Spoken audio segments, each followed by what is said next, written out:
usual opening. But Mark has a really fascinating show coming up. And we thought that maybe you just might need a little bit of an entree, an intro into, and now for something different with host Mark Eddy and Nick Parisi. Welcome to the show, everybody. It is going to be something different. Evening, Mark. How are you doing? Oh, I'm fine. How are you, Barbara? Doing Have a nice well. Weekend? Doing well. Had a great weekend. Oh, good. So you've got somebody new tonight, and I think this is going to be a very exciting show. I'm really looking forward to it. Oh, yeah. This is not an obsolete topic. The Twilight Zone keeps attracting more fans. And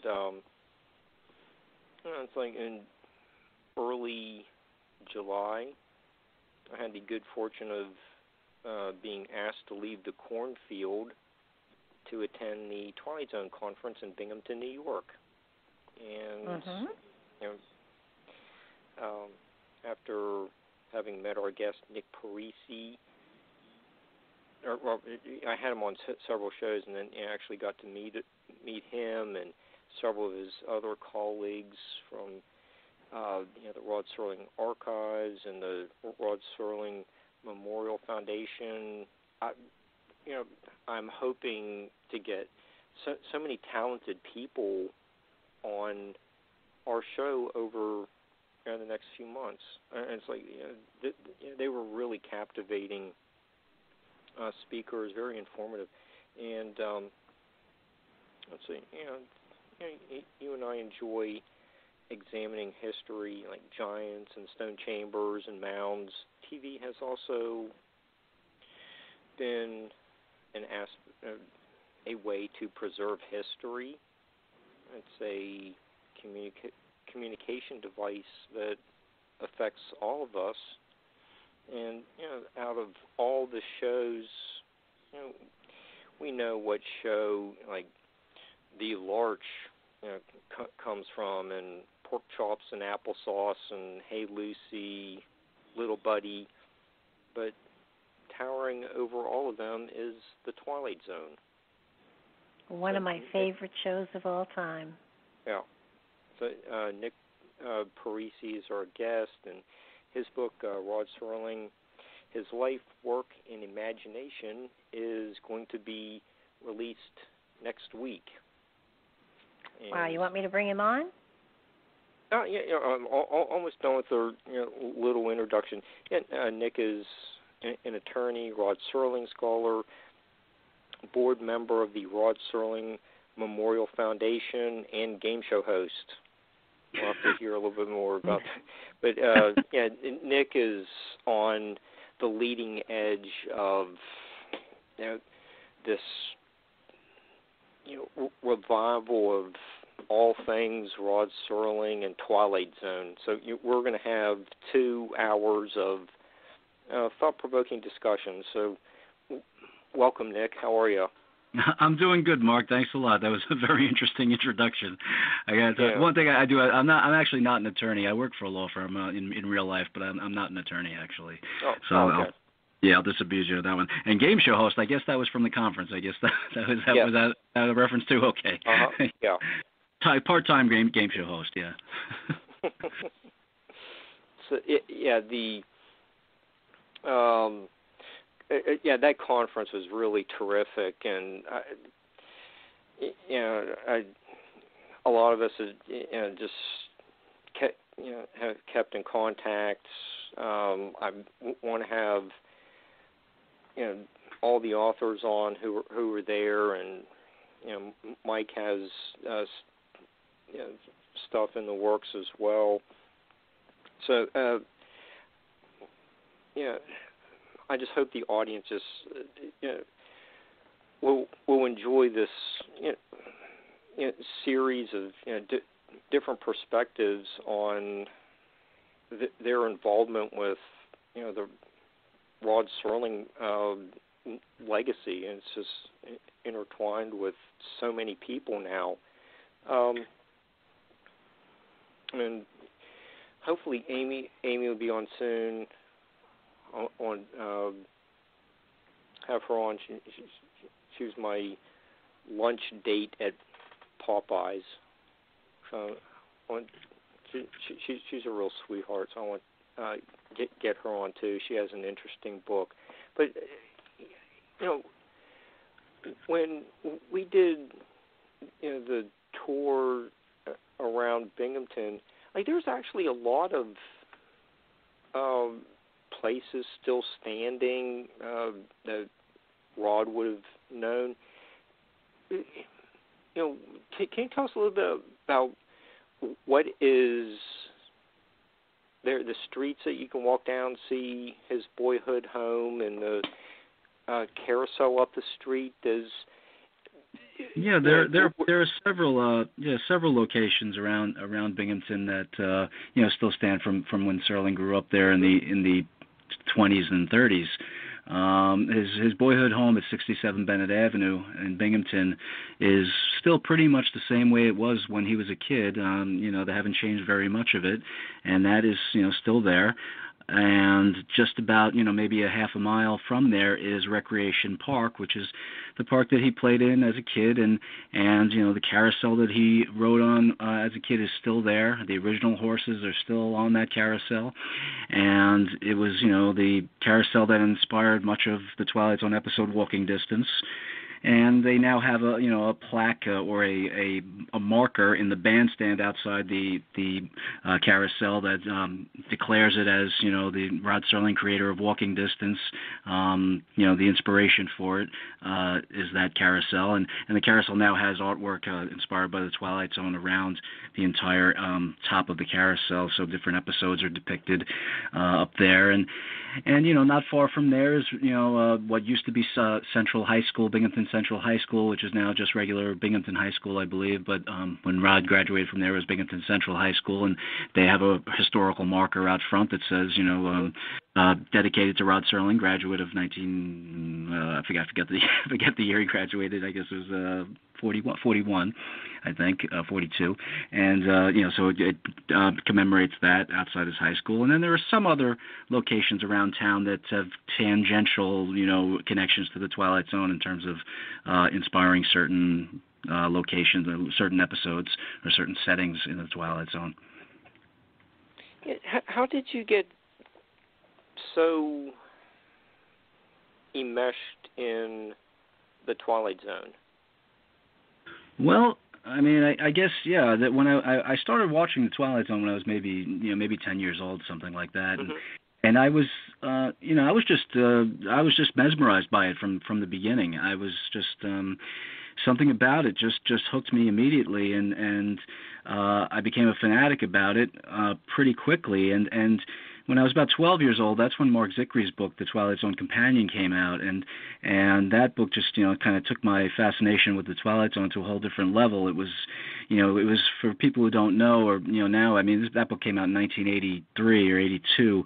It's a long time ago. People weren't alive. Listening to the show maybe weren't alive when it came out. But when that book came out, it really was revolutionary. I mean, I don't use that term loosely. It was the first book of its kind. It was the first book to take a television series and a television series that had been canceled, years before, 10, 15 years before, and to address it in that kind of depth that Zickry's Twilight Zone Companion did, going through every single episode of the series in that way, was unheard of. And since then, just about every series under the sun, at some point had a companion book that essentially followed the Zickry formula, which was to, synopsize each episode like that. But at the time, this was the first one. So when I got that book, it just, it made me an even bigger fanatic, because now I had this resource to go to where I could watch an episode and then go to Zickry's book and read about the episode and read about what happened during the episode's filming, and maybe some things about the actors or whatever it may be. And this is the days before DVDs and DVD commentary and everything. So this was my DVD commentary. You would watch the show and then read Zickry's book. And so that kicked off that. And then just over the years, it really very gradually I became aware aware of everything else that Rod Serling had written in his amazing career, and I became interested in that, and then just kind of snowballed from there to the point where, now I've written this book that covers Rod Serling's entire career from the beginning to the end, in and out of the Twilight Zone, before and after the Twilight Zone. So it's a look at his complete career. Okay, and Barbara wanted to step in here with a question. Yeah, he was really ahead of his time with the kind of twists he put into things, and there was a great deal of social commentary involved in all of the episodes. As I look back on them now, it's really quite amazing to get the messages that he was trying to give to humanity before humanity was ready to hear them. Yeah, it's a good way to put it, Barbara. It's he was ahead of his time in many ways, and he believed that it was the writer's job to say something about current issues, to say something about social issues. And he didn't believe that saying something meant you had to say something on one side or another. Just say something on either side. He was a very big believer in defending the rights of everybody to have their say, and to address these things. And especially if you were an artist, he believed that art, by definition, must, what he would say would be say something about something. It has to say something. So the Twilight Zone episodes were never just entertainment. They were entertainment, but they were never just entertainment. He had to say something about something. So yes, there's social commentary in virtually every Twilight Zone episode that Rod Serling wrote. Maybe not deep social commentary. Maybe it was just commentary about some of Serling's own pet peeves or beliefs or whatever it may be. But he always had something underneath the facade, the surface that you were going to dig into. And I think it's a big reason that the series has survived as long as it has. I wouldn't be surprised to see it used in a college course, to be honest with you, because and sometimes messages are hidden from the author as well, because To Serve Man had a great deal to. I love To Serve Man, but there were several of the episodes, especially, that stick out in my mind now, all these years later, and it kind of, I look at it and I say, okay, so he's talking about society, the one where the girl was having surgery to make sure that her face looked like everybody else's, and it turns out everybody else was ugly, and her beauty was what was considered ugly. It speaks to really deep stuff here if you give it a chance. Oh yeah, no doubt. That's the Eye of the Beholder episode that you referenced. That's one of the classic episodes, one of the most famous episodes, and yeah, he was making a statement about conformity. He was pointing out that beauty is in the eye of the beholder, and you don't very simply, you don't have to look like everyone else, and what somebody else might think is grotesque, someone else is going to think is beautiful. So he absolutely wanted to make that kind of a statement in that particular episode. And there's kind of a companion piece to that episode, an episode called Number 12 Looks Just Like You, that Rod didn't write. It was based on a Charles Beaumont short story, and it's about a girl in a future society where everyone is forced to undergo a kind of cosmetic surgery to look like everyone else, and she doesn't want to go through with the surgery, and she's forced to. And at the end, you find out that she kind of even she was affected in more ways than just physically. Even her mind was twisted into being the sheep. She was twisted into believing that this is how things should be, and she should be like everybody else. And that was a very deep episode. Not only very deep, but incredibly prescient. It was just it foresaw the cosmetic surgery craze by decades, so that was a really interesting one as well. Barbara, when you started your question, you mentioned getting the message, and I think one of the things that I really got from the conference was getting the message also by walking in the footsteps of Rod, just up and down, the street, you see the photo on the, link to the show, and the carousel, and walking through downtown past the Boscovs. We'll talk about that store in a little bit, but it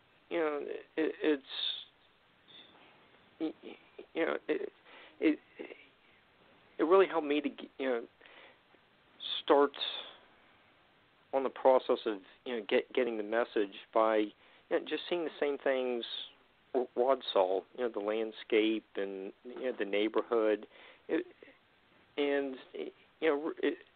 that really made an impact on me as well. And then getting to meet Nick and Mike and so many other people, and it's like everyone just came together really to support how one person really impacted their lives. Yeah, I mean, Rod Serling was more than a writer. That's if there's a theme in my book, there's a couple, is that he was more than a Twilight Zone, and the secondary is that he was more than a writer. He was a humanitarian. He was a very passionate man when it came to the issues that were important to him. Civil rights, human rights, individual morality. These things were things that were sacred to him, and he spoke about them. He was a very prolific speaker. He, during the mid-'60s, he was a regular on the lecture circuit, and he would give speeches, political speeches, non-political speeches. He would give college commencements, high school graduation speeches. And a lot of these speeches are available. You can kind of track them down either on audio or just the speech, written speech, and you see, all the things that were important to him are in these speeches, and people were exposed to him that way as well. So his beliefs came out through his work, no doubt, but then they also came out in these other venues very blatantly as well, and they affected people, and people did, he affected a lot of people, obviously not just in Binghamton, but around the world. And we'll talk about kind of start making a segue into your book, but Anne does include in the forward that she wrote. We invariably let him tell us a story, and how much richer we are for it. That was actually a quote from one of his friends that he said during Rod's funeral, during his eulogy. Mm-hmm. He said that, and that's something that the great writers, you feel that way about them. You feel that you are better for them having shared that story with you, that they have enhanced your life in some way. I think the best writers make us feel that way, and Rod Serling certainly did, and he did it multiple times. So Anne Serling wrote the foreword to your book. So that must she can provide a lot of insight too, but having the family helping you out on this massive undertaking, really must have been a big boost for you. What was that like? Anne? You're absolutely right. Anne's enthusiasm for my work played a big part in me finishing this book. She and her husband Doug, they were both so enthusiastic, so positive about what I was doing that it really did give me that jump start. I met Anne when I first started the book. I think I don't know how far into the book I was at the time, but I saw her at Actually, this is kind of interesting. I saw her, there was a theater group in New York City called Food for Thought, and they were doing a dramatic reading of The Masks, a Twilight Zone episode called The Masks. And it was in this dramatic reading, Fritz Weaver was starring in it. And Fritz Weaver starred in, 2 Twilight Zone episodes. He didn't star in The Masks, oddly enough, but he starred in this dramatic reading. And Anne was there, and she did a little reading from her book as well. And I met her there, and I gave her my outline for the book, which was, and maybe I gave her a sample chapter or something. I don't really remember, but I know I gave her the outline and basically the table of contents, because I knew exactly what I wanted the book to be. Thankfully, I really had a structure in mind. I had a beginning and end and everything. I knew exactly what I wanted the book to look like. So I gave her a very detailed outline, and I had no idea how she would react to it. She could have hated it. She could have said you're not allowed to do this or whatever. And she called me the next day. She called me on the phone and said, "This is wonderful. I love this. I love the approach you're taking on this. Just run with it, do it." And we became friends from that point forward. And she's been incredibly supportive of the book. And yeah, she wrote the foreword for me, which was just which was a thrill that she would do that for me. So yeah, I'm very, very grateful to her for doing that.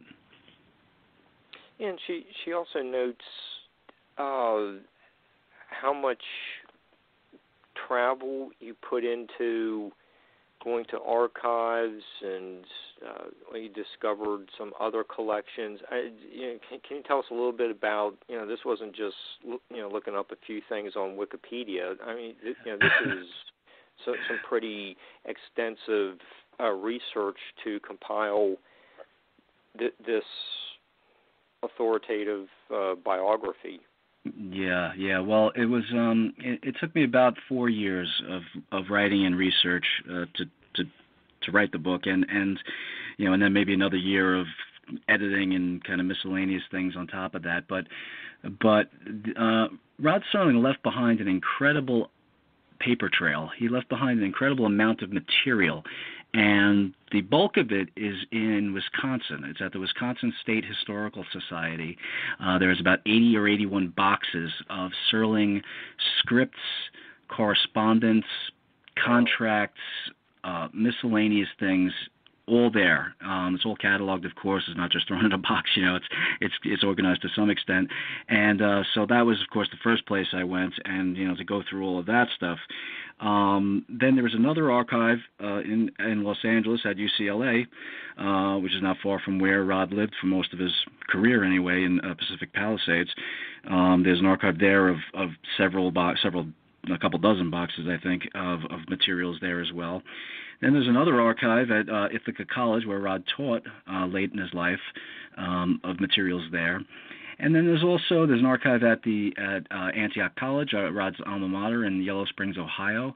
I got some great stuff about his college career there. So those are the 4 main archives that I went to, and then there was also, just in general, to watch the shows that still exist. Most of that was at the Paley Center, New York City. I was able to watch. They have a tremendous catalog of television history, not just Serling, obviously, but they have an amazing amount of Serling stuff. So I watched everything that they have. Then there was a couple of shows that only existed at the Library of Congress in D.C. I went there to watch those. There were a couple at UCLA that didn't exist at other places, so I went there to watch those. So I tracked down basically everything that exists, every show that Serling wrote that still exists on film I've seen, basically. And that was essential for this book, because the idea from the beginning about this book was that I wanted to cover every single show that he wrote that was produced, either on TV, on television, film, or to some extent radio. So I wanted to see everything that exists, and if anything didn't exist on film anymore because it had been lost or whatever, then those are the scripts I had to read. So the scripts basically still exist. Most of them are in Wisconsin, but there's some that are other places. So I read all of that stuff, and it was a tremendous amount of research. But honestly, it was a labor of love. It really was. For me, it was like, it was fun. I kid with my wife. Now the book's done, I said, I want to go back to Wisconsin. I want to go back. I want to go through the archive again. I really do. There are things that I missed. I want to go back. So that was fun. But yeah, it's pretty amazing the amount of stuff that he left behind. It's really, really incredible. Nick, do you think that the house on Bennett Street, was really contained anything that foreshadowed the bizarre characters and the twist endings of the Twilight Zone?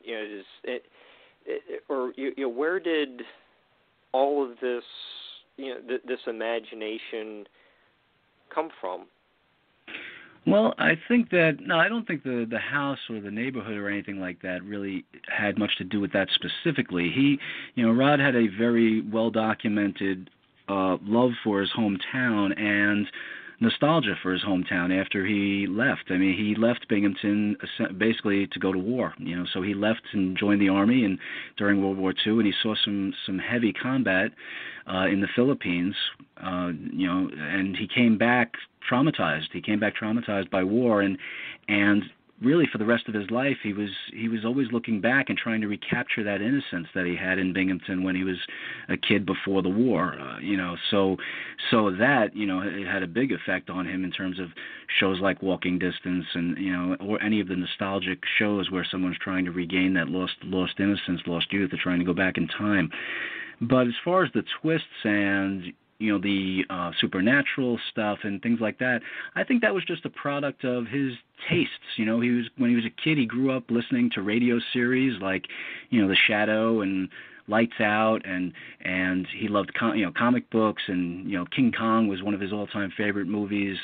He loved science fiction, he loved fantasy, and he tried writing that kind of thing pretty much right away. Very early on, long before the Twilight Zone, he at least tried his hand at writing fantasy or light science fiction, so to speak. And so the twist endings were kind of, I do think that some of the twist endings may have been inspired by his military service. I think some of the irony or the absurdity of war had an effect on him, in kind of a catch-22 way, or a Slaughterhouse-5 kind of way, that once you get back from that kind of horror, that some people address it in irony, they address it in absurdity, because that's the only way to deal with it. And he was very clear that he went into writing as a therapy. He went into writing to get some of this off his chest, to write about the trauma that he'd been through. So that was certainly part of that, and it all comes together in the creative mind. And he was a very, very bright man, and he put that all together and used it to create this body of work. When let's see, the conference started Friday night at the Rod Serling Archive at the Bundy Museum. Mike showed After Hours in mirror image, and those were two, but both of them are some pretty intriguing episodes that are based on his experiences in Binghamton. Besides, a Walking Distance. So how do those two episodes fit in with the what he remembered from his childhood, the nostalgia of Binghamton? Well, actually, I think first I should probably clarify for people what we're actually talking about when we're talking about the conference. As the Rod Serling Memorial Foundation, we had something called Serling Fest.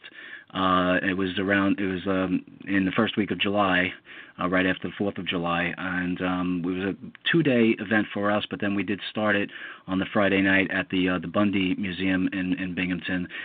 Mike Pfeiffer there is the curator, and he showed those couple of episodes. But yeah, and the year before we did a Serling Fest as well, so we're planning to do these every year, and next year is the 60th anniversary of the Twilight Zone's debut in 1959, so we're hoping to have an even bigger event next year. But yeah, Mike picked those two episodes because they do have some references to Binghamton in them, both of them. Mirror Image particularly, it takes place mostly in a bus station, or pretty much solely in a bus station, and the bus station have some similarities to the Binghamton bus station, or the bus station is very close to the Bundy Museum actually. The placing of the waiting room and the ticket counter and that kind of thing. So that location somewhat influenced that episode. But in terms of in the episode, one of the characters mentions that he's on his way from Syracuse to Binghamton, and he had to take a cab from Binghamton to the train station or to the bus station, and so the area is referenced. But the idea of the episode itself, I don't think was, the story itself was influenced by anything that happened in Binghamton or anything like that. But and the After Hours is the episode where a woman is shopping in a department store, and she takes an elevator up to the 9th floor, and there's nobody in the 9th floor except for one sales lady, and there's no merchandise except for the one thing that she was looking for, which is a gold thimble. And she buys the gold thimble and then finds out it's damaged, so she wants to return it, and she can't find the 9th floor, and everybody tells her there is no 9th floor in this department store. And it turns out that she's a mannequin, and in this department store there's a group of mannequins where they each take turns being human for a month, and it was her turn to be human, and she forgot that she was a mannequin. She was so enthralled with being human that she forgot to go back, and they had to lure her back to being a mannequin so the next mannequin could take her turn to be human for a month. And the department store that it takes place in, again, was influenced by Boscov's department store in Binghamton. So the setting, yes, it was inspired by that, but again, I don't think there was anything about the mannequins or anything like that Binghamton inspired really. But the settings, yes. I've got a question if I can hop in. Sure. It ran for 5 seasons. There were like 156 or so episodes. How many of them did he actually write himself? He wrote 92 of the 156 episodes, which is unheard of. That's just ridiculous. Nobody writes 92 episodes of anything over a 5-year span. It was just incredible. And 2/3 of them were originals. 77, I think, were originals. The rest were adaptations. And some of the adaptations might as well have been originals because he completely rewrote the source material. So it really is amazing. Now, not all of them were great. He wrote plenty of bad ones. I mean, you just can't write that much and not have some bad stuff come out as well. But it's incredible how much good stuff he did write for the Twilight Zone and elsewhere. He wrote an amazing amount of great stuff for other venues as well. But yeah, 92 of the 156. Well, were other authors invited, or did other authors volunteer? A couple were invited. He basically what happened was he showed the pilot. He wrote the pilot, and they screened it. And when they screened it, he invited a couple of writers, namely Richard Matheson and Charles Beaumont, to watch the pilot and see what they thought of the show. And they had already been recommended by Ray Bradbury. Ray Bradbury knew them very well, and Serling hoped that Ray Bradbury as well would be a contributor to the show, but he only ended up writing one episode of the show. But Matheson and Beaumont were the two other most prolific writers of the show besides Serling, and then they also kind of brought along George Clayton Johnson, who was kind of a protege of theirs, and he was a very beginner at the time, and he sold Rod some ideas and some outlines and things, but then he began writing his own teleplays as well. So between the four of them, that's like kind of the core four, Serling, Matheson, Beaumont, and Johnson, they wrote, I believe, I did it once, I believe it's 140 or 138 of the 138 sounds about right of the 156 episodes. So 4 guys basically did the whole series. Then there were about 20 episodes that were done by various that were written by various writers. But those 4 guys were the bulk of it, and they wrote some amazing stuff. I mean, you can see his flavor in a lot of the Star Trek stuff, and in a lot of stuff that has come after that. Just absolutely, you just know that they had to have watched Twilight Zone or been a fan of Twilight Zone. I mean, like Like in Star Trek, the one about the little fuzzy things, the trouble with tribbles. I mean, Yeah. that to me felt like it was inspired by Serling. I mean, he had an impact on an entire generation of writers, and you can see his style throughout time here. I think so, and not only that, the really remarkable thing is how much of an impact he had on writers that are currently very successful in television. I mean, you could talk to television writers today like Vince Gilligan, or God, some names are gonna escape me, but J.J. Abrams, Guillermo del Toro, guys who are very successful in movies and film and television right now, who would tell you that Rod Serling is it. He's the guy. They really admired Serling to death. So he inspired people in and out of the genre of fantasy and science fiction just across the board. I mean, Rod Serling won 6 Emmy Awards for dramatic writing. It's an unmatched. No other writer has won that many Emmy Awards for dramatic writing, and 2 of them were for The Twilight Zone, and 4 of them were for outside The Twilight Zone. So his body of work had an impact, across the board for writers everywhere. And, you mentioned Star Trek. Star Trek there are a lot of connections between Star Trek and The Twilight Zone. I mean, George Clayton Johnson, we mentioned, he wrote the first episode of Star Trek to air, The Man Trap was the first Star Trek episode to air, and that was written by George Clayton Johnson. Richard Matheson wrote the one where Shatner gets split into 2 with the evil Kirk and the good Kirk. I forget what the episode name is, but he wrote that one from the first season. Can't believe I forget the name of it. But Jerome Bixby wrote, he wrote a Star Trek episode, and Rod Serling adapted one of his stories for The Twilight Zone. So there were all these connections between the two, and of course many actors were on both series as well. And Gene Roddenberry was a friend of Serling's. He delivered one of Serling's eulogies, at the funeral in California.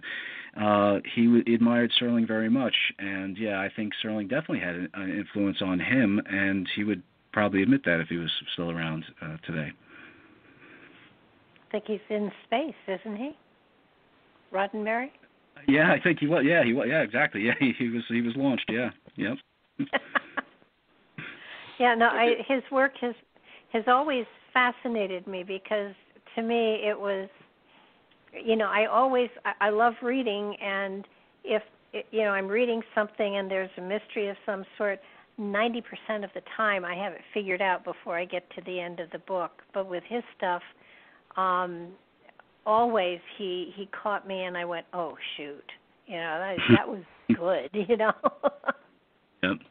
Yeah. Usually that's the way it was. Yep. And with the other one, not the Twilight Zone, but the one with Mulder and Fox. X-Files, yeah, and that's another one. Chris Claremont. Chris Carter. Chris Carter, yeah, he's another Serling fan, absolutely, yeah. J. Michael Straczynski from Babylon 5, another big Serling fan. Yeah, see, the list goes on and on. Probably Battlestar Galactica had some kind of connection as well. I mean, it's like so many shows that are influencing us today. Would never, even Ancient Aliens. There's connection with Barbara. Like, they may never have been even shows if it wouldn't have been for the Twilight Zone. Yeah, it's possible, and actually those shows, could very easily be traced back to 2 shows that Serling didn't write, but he narrated. He narrated In Search of Ancient Mysteries and In Search of Ancient Astronauts, which were huge hits at the time in 1972 or 3, based on Chariots of the Gods, and those were big ratings hits, and they spawned the show In Search of, which Serling was going to narrate, but it was that was very close to his death, and he died before he had a chance to do it, and Leonard Nimoy, of course, took it over. But yeah, those two particular shows, and he also narrated other things that were similar. The Outer Space Connection was one. UFOs Past, Present, and Future was another one. So late in his career, he narrated a lot of alien kind of documentaries that definitely had an influence on that genre for years afterward. As a person, was he kind of unique and isolate, or was he just... It feels to me like someone with this kind of a gift kind of carves their own space out and doesn't really join in a lot of stuff. No, in Serling's case, he was like most writers in that writers, it is a solitary business, and when he was writing, he was by himself, and he would lock himself away in his office, and either on the grounds at his office in Pacific Palisades, or when he was in Ithaca, the house on the lake, he would be on his own there, dictating his scripts, because he dictated everything. He didn't actually type; he dictated, which is very, very strange, but. When he wasn't writing, he was a very social person. He was a very gregarious, a very friendly guy. He wanted to be around people. He did not want to be alone. So yeah, no, he had lots of friends, and he was very social. Yeah. And Nick, speaking of the, I'm just looking for that. There it is. The doing the dictation. The Bundy Museum has his dictaphone on display there. I think so. Yeah, I think they have one of the them. Pamphlet. Yeah, one of them anyway. Yeah, I believe so. Yeah, he typed in the early days when he first started writing. Of course, he typed his scripts, and then right around 1954 or 5, he began dictating, and he never looked back. He just could get the thoughts out quicker that way, and what he would do is, of course, he would dictate it, somebody would type it up and give it to him, and then, of course, he would go through it, and then he would make his notes and write on the script itself and have it retyped or whatever. But that first draft always came out dictated, and no other. I mean, it's just it's a strange way to write. No other. There's plenty of writers who will say they have no idea how he did it. I have no idea how he did it. It's just it's very strange. It's unique. But it worked for him, and he was able to produce an incredible amount of stuff that way. And during the conference last year, there was, with the first a radio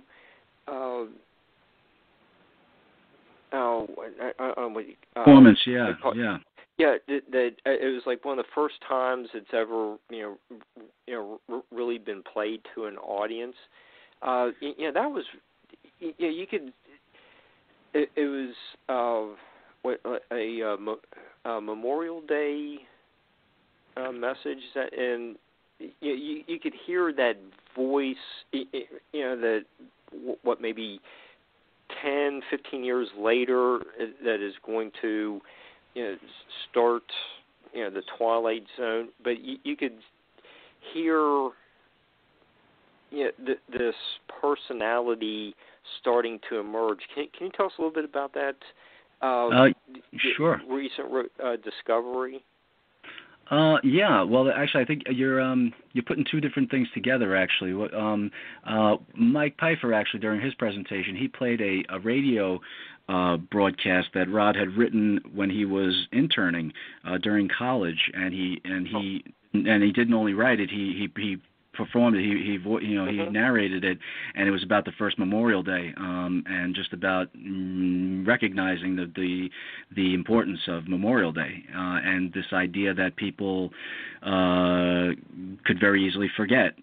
Like we say today about never forget 9/11 or never forget the Holocaust. He felt that way about the victory in World War II. Never forget what we went through. So that particular show was, you hear the young Rod Serling, and he already had that voice. I mean, he always had that voice, and he performed that. And then the radio script that you mentioned was a very interesting thing, and that was a really nice performance. My fellow board member on in the foundation, Kate Murray, it was her dramatic troupe that did a dramatic reading of The Time Element, which, if anyone doesn't know, The Time Element aired on the Desilu Playhouse in 1958, a year before The Twilight Zone aired, and today it's looked at as the unofficial pilot for The Twilight Zone, because Rod did intend it to be the pilot. He presented it as the pilot to CBS, and then they shelved it, and they didn't want it to be a pilot, and Desilu Playhouse ended up grabbing it and said, we'll air it, and they aired it, and it got such a great response that CBS realized that, okay, we can go through with this Twilight Zone idea. This other thing worked. We can do that. But the newly discovered aspect of that was that this was not the Time Element that was aired on Desilu Playhouse. It was a half-hour version of the same show that aired on a radio series that Serling had written in 1954 called It Happens to You.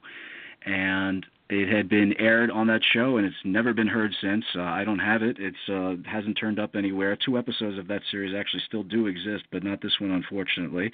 And this troupe of actors performed it, and it was tremendous. And you could certainly hear that it's a Twilight Zone episode. I mean, it's not as polished as the Twilight Zone would be 5 years later, but it's for those who've never seen the Time Element, it's about a man who goes to a psychiatrist because he believes he's been traveling backward in time, and he's been having these dreams that he's going back in time to the day before the attack on Pearl Harbor.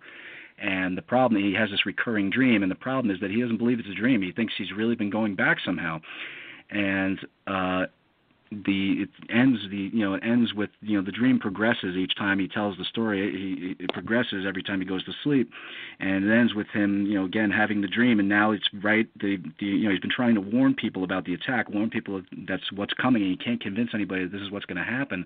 And the attack happens, and his hotel gets bombed, and the psychiatrist kind of wakes up himself and says doesn't know where he is or what happened, and he realizes that this guy who he thought he was treating for this problem isn't there. He doesn't exist. He wasn't in the book or anything. He doesn't know what happened. How did this happen? And the guy, and apparently, and he finds out that this guy died during Pearl Harbor. He died during the attack. So how does he remember treating this guy in 1951 and when he died in 1941?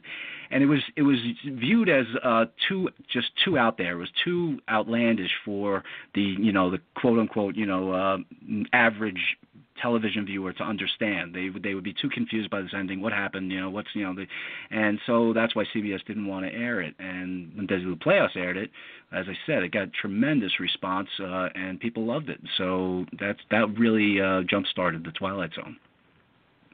Now he did borrow from other authors and stuff, because the one that he did with Burgess Meredith with the Walter Mitty type of man who just loved to read, and there was an explosion. There was a nuclear explosion, and he was the only one left, and the library was there, and then he steps on his glasses. I mean, that was I felt for that man. Yeah, you can't help but feel. That was his, right? Yeah. Yeah. Serling wrote that. It was adapted from a short story by a writer named Lynn Venable. It's called Time Enough at Last. And it's one of the classic episodes, one of the most popular episodes. That ending is just gut-wrenching. You just can't help but feel terrible for him when it happens. He breaks his glasses, and he can't. All he wanted to do was read, and now he has all the books in the world to read, and he breaks his glasses, and his eyesight was so bad that he couldn't read anything. There was no way he was going to be able to read, and he's there in the middle of the rubble, crying. It's not fair. It's not fair.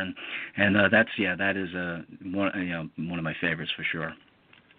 Yeah, no, that, and they had tremendously famous people who were taking parts in these, towards the end there. I mean, they had, it wasn't just bit players. They had real experienced actors. I mean, he really before Twilight Zone, what did he do?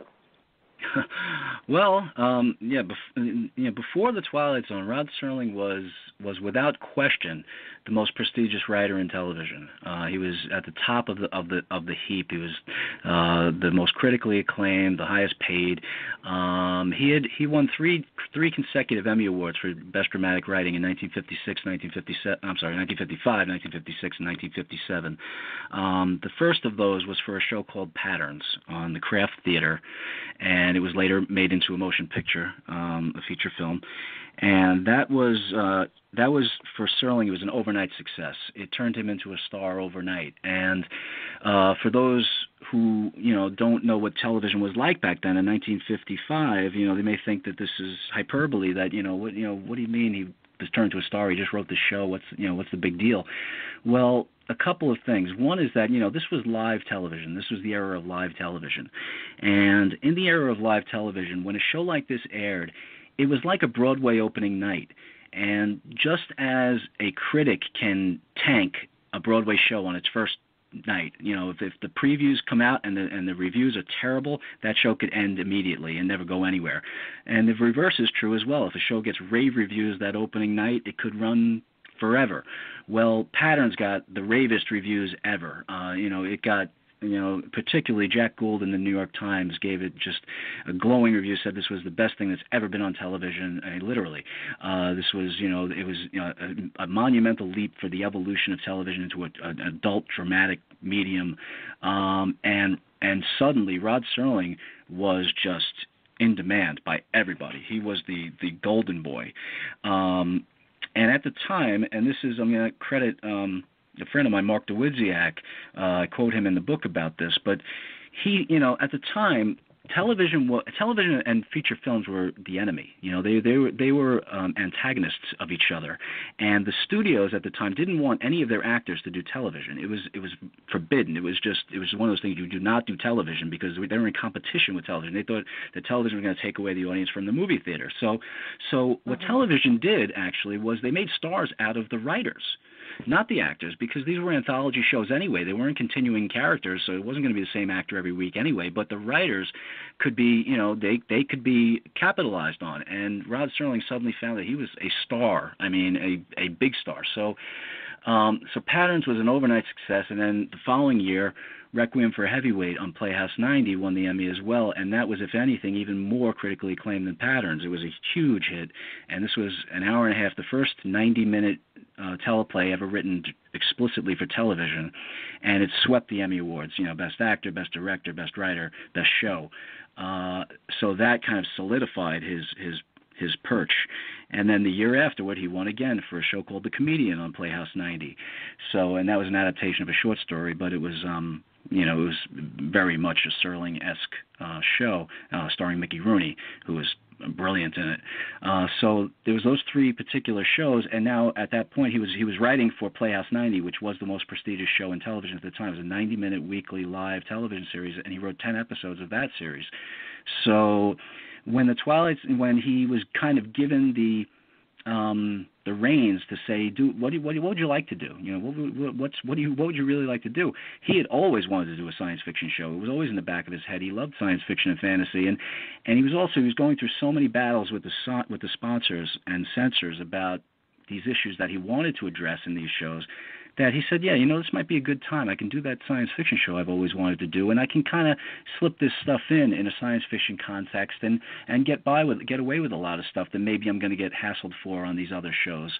So he went into the Twilight Zone, and now he does 5 years of this show, which is never a huge ratings hit. It was never a big ratings hit, but it was popular enough, and especially popular enough with the right audience, which was young people, to stay on the air. So it stayed on the air for those 5 seasons, and it was a success, and it made him an even bigger star because now he was actually on the screen, at least from the second season forward. He was introducing these shows. So he went from being the most famous writer in television to now being a full-fledged television star in the second season of The Twilight Zone.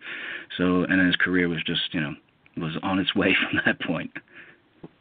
Now, so he after the series was canceled, he still had 11 years that he wrote what did he do? I mean, Yes. this kind of talent doesn't sit and do nothing. No, especially Rod Serling. He couldn't sit and do nothing. He was a compulsive writer. He had to write. He was constantly writing, literally. He was constantly writing. And what he did, the period after the Twilight Zone, I think, is a very interesting period in Rod Serling's career. I think it's been misrepresented in some prior publications. It's so if you read other things about Serling, I think it's very easy to get the impression that after the Twilight Zone ended, it was kind of just a steady downhill decline for Serling until he died in 1975, and I think that's nonsense. The first thing he did, fortunately and unfortunately, the first thing he did was he actually created a Western called The Loner. The Loner aired on CBS also in 1965, right?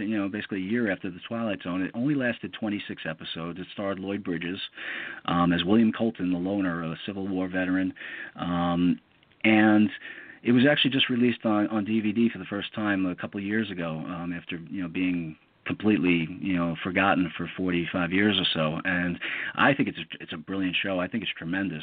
Serling wrote 15 of the 26 episodes of it, and I think it's a great show. It was a ratings failure. It died an unlamented death, but I think it's a great show. But so there was that, and then after that he had a series of very interesting shows.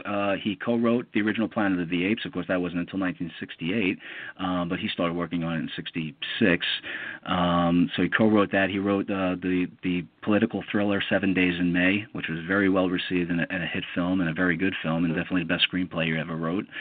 He wrote a show called The Storm in Summer for Hallmark Hall of Fame, which was a big critical success, and it was actually remade by Showtime, about 10 years ago, I guess, starring Columbo. Peter Falk starred in the remake. That was a big critical success. So he had these kind of intermittent hits. And then he went, and the last thing he did was Night Gallery, Rod Serling's Night Gallery, and that was, a very, very frustrating experience for him. But at the same time, he wrote some tremendous stuff for it, and that's pretty much where he ended. His last credit was was the last episode that he wrote for Night Gallery in 1973, and he died in 1975. Wow. Everyone should have that kind of resume. Yeah, it really is an amazing resume. When you look at it, I mean, he wrote over 250 teleplays and screenplays that were produced for television or film, and won 6 Emmy awards and a dozen other miscellaneous awards, and just it's really an incredible career. It is amazing, and so go ahead, Mark. Oh, I was just going to ask. What were some of Rod's interests in reading growing up, as like Jules Verne or Poe? He loved Poe. I know that for sure. He was a pulpy kind of guy. He read a lot of the pulps at the time, the science fiction magazines and the mystery magazines and that kind of thing. He loved classic science fiction. He loved, but then he also loved Lovecraft and Poe and James and he was very into that. But I think he also, All Quiet on the Western Front was one of his favorite novels. The Naked and the Dead was another of his favorite novels. He loved, war novels, of course. So I think his tastes kind of ran the gamut. But when he was a kid, he read comic books. He read the pulp magazines. He listened to radio. He watched television. So he was a pulp fiction and a kind of pop culture of the time kind of kid, and that all influenced him. Barbara, do you want to ask your question now? Which question? I've had a lot. I think both of us started a question at the same time. You said go ahead. So I asked the childhood reading. Did you have another one? Oh, I have a ton of questions. Okay.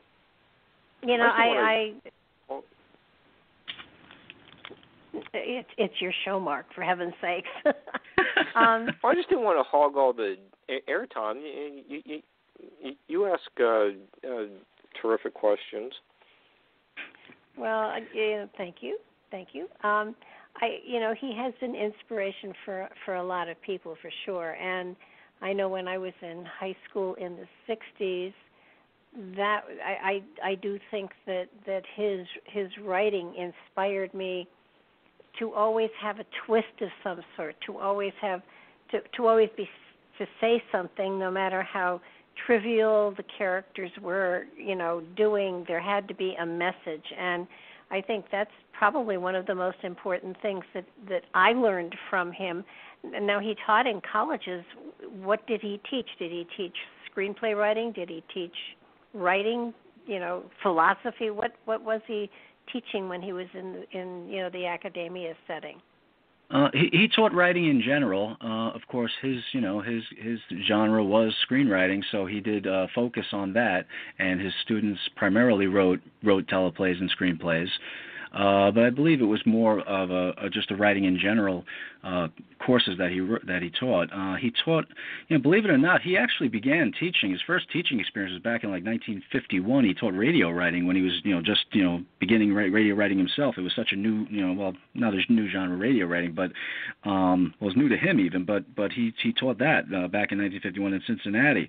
But then he went back to Antioch during the fourth season of the Twilight Zone and taught at Antioch. And he taught several courses at Antioch. He was obviously already a star at that point. But when he went back, it was not like he was going back there just for his name and going to sit in an office or something. He was teaching a 9 a.m. course on the weekends. And, he was teaching a night course that sometimes went 5 hours long, to an adult writing course. And he liked the teaching. You read some varying interpretations of his of his teaching experience, whether he liked it, didn't like it, or whatever, or how successful he was. Everything I read, he liked the teaching. He enjoyed the interaction. He was a little disappointed that he didn't find more talent than he did, but he did find some. So he taught writing there, and then at Ithaca as well. Late in his life, he taught screenwriting there as well.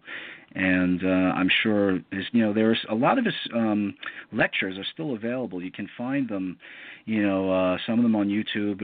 Rod Serling talking about writing, and they've been released on some of the Twilight Zone DVD sets. And so his writing wisdom is there.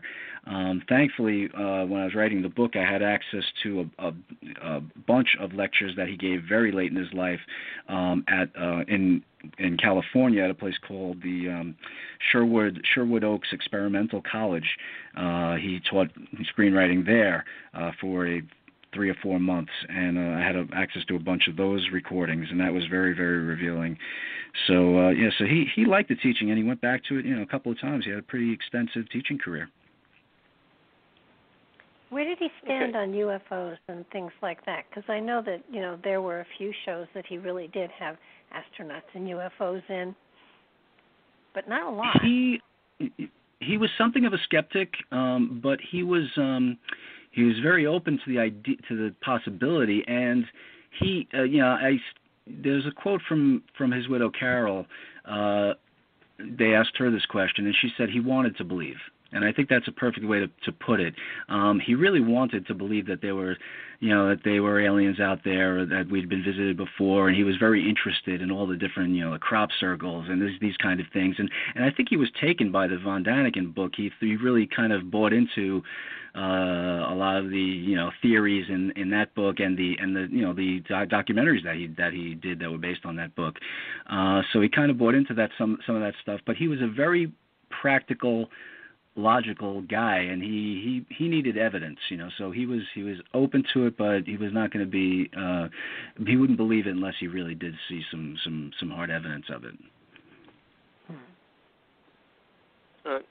Nick, you have given us some great information over the last 65 minutes, so we ought to just take a moment to say, if you like what Nick has been discussing, what's the title of your book? Where are they going to be able to get it next week when it comes out? Thanks, Mark. Yeah, it's the book is called Rod Serling: His Life, Work, and Imagination. It's being published by the University Press of Mississippi. It's already available for pre-order on Amazon now, so you can get it on Amazon now, and it'll be officially released next week, the 16th. And it should be in most bookstores. I was at my local Barnes & Noble recently, and they had a couple of books from University Press of Mississippi, so if they had those, I certainly hope they're going to carry mine. So you can look for it there, and but you can certainly get it on Amazon. And I got to tell you, it's it's a 50-page book and hardcover, and they did a tremendous job on the layout and everything. The cover is beautiful. I love what they did with the cover. There's probably 75 pictures in the book. There's the layout of different different bells and whistles in the book. I mean, I really think they did a great job with it. But so it's there, and if you want information about the book and about Serling in general, I have a Facebook page that is set up specifically for the book. It's not a personal page. It's actually for the book, and you can find that at facebook.com and /Rod Serling Dimensions. The working title of the book was Dimensions of Imagination, so the page is called Dimensions of Imagination, but it's for the book as it's currently titled. But so it's facebook.com /Rod Serling Dimensions, and I post there not just specifically about the book or to advertise the book, but to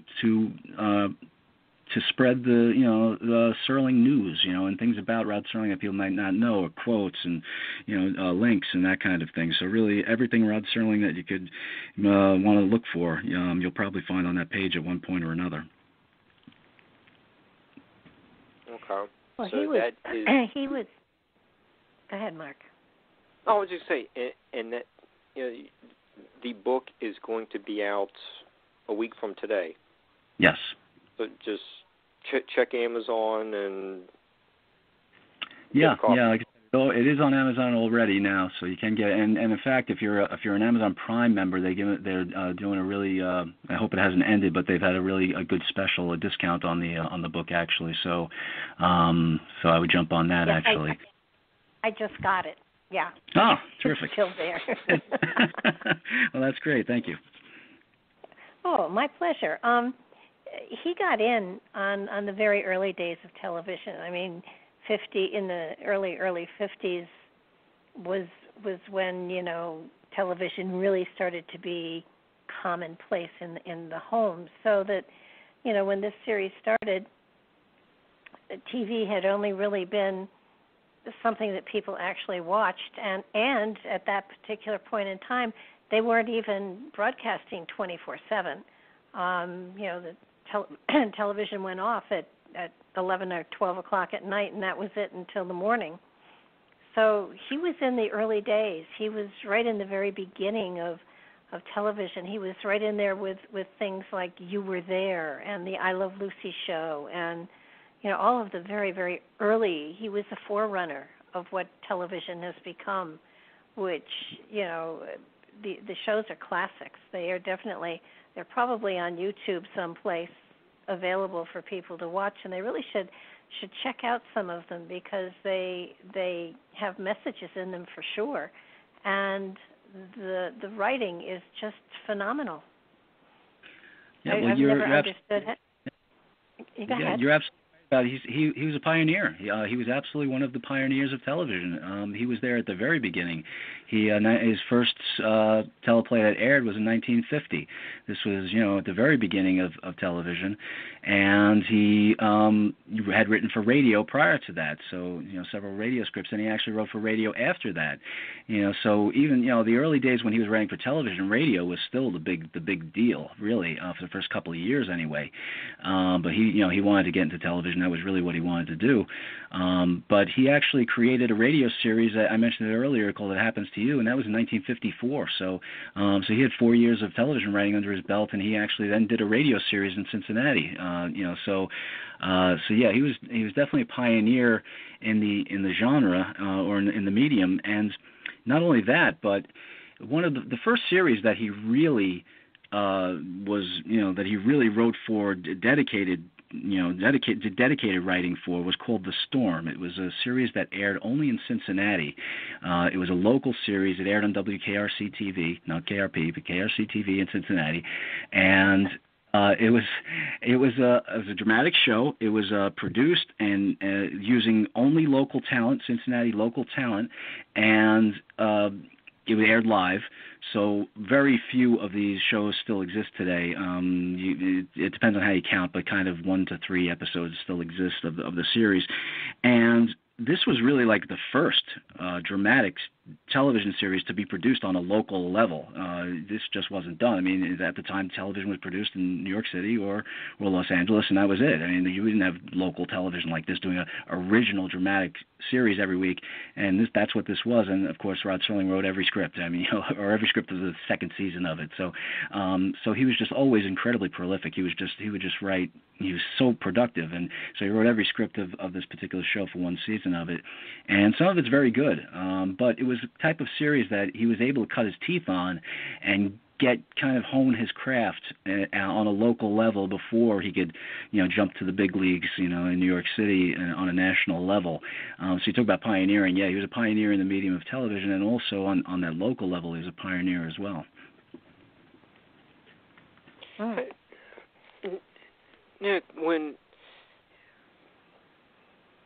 Rod was starting to write early in his career, and he's flourishing in late 50s through the 60s with the Twilight Zone, then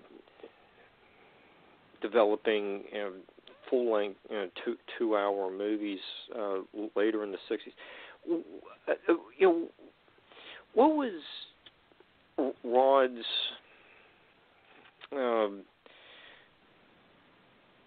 way of getting started writing for the day? Did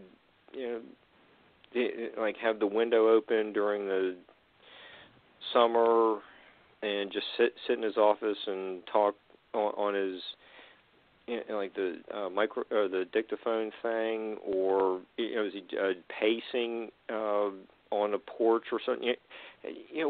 What was his way of getting his thoughts eventually onto paper? Well, he was like most productive writers, he did have a schedule, and I think he basically wrote from something like 8 o'clock in the morning until lunchtime, maybe 1 o'clock in the afternoon every day. So basically 4 or 5 hours of straight writing, and in his case, dictating. And then he would break, and he might come back in the late afternoon to maybe polish some things or whatever. And that was basically it every day. I think he kind of spent the night percolating. He spent the night having ideas kind of percolate in his head before getting back to it in the morning. He wrote in his office. He would dictate, and he would, he was a ham, he was a ham, and he liked to perform. So he would tell you that he dictated his scripts as if he were acting them. So he played the parts, he said the lines as if he were acting them, and he would, be very energetic about it. So he would actually do this. He'd act out the show as he was dictating it. And so whether he was pacing or not, I don't know. Like I tend to, most pictures of him were him sitting down at his desk. So I kind of have that picture in my head, but I can't imagine him, acting that way all the time. So I bet he did pace with that ever-present cigarette, unfortunately, smoking, continuously during this. And so it was either at the Pacific Palisades office or when he was in Ithaca at the beach, lake house, and then he would dictate, then he would give it to his secretary, and he had the same secretary for a long time.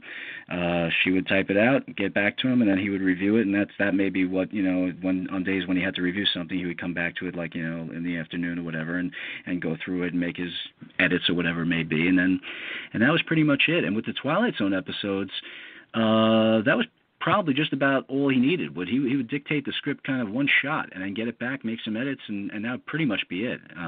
So he was writing these things incredibly quickly. And you got to remember, he was used to writing 90-minute episodes of Playhouse 90. So these half-hour episodes were like, lunchtime for him. It was like he could knock these things out in no time at all.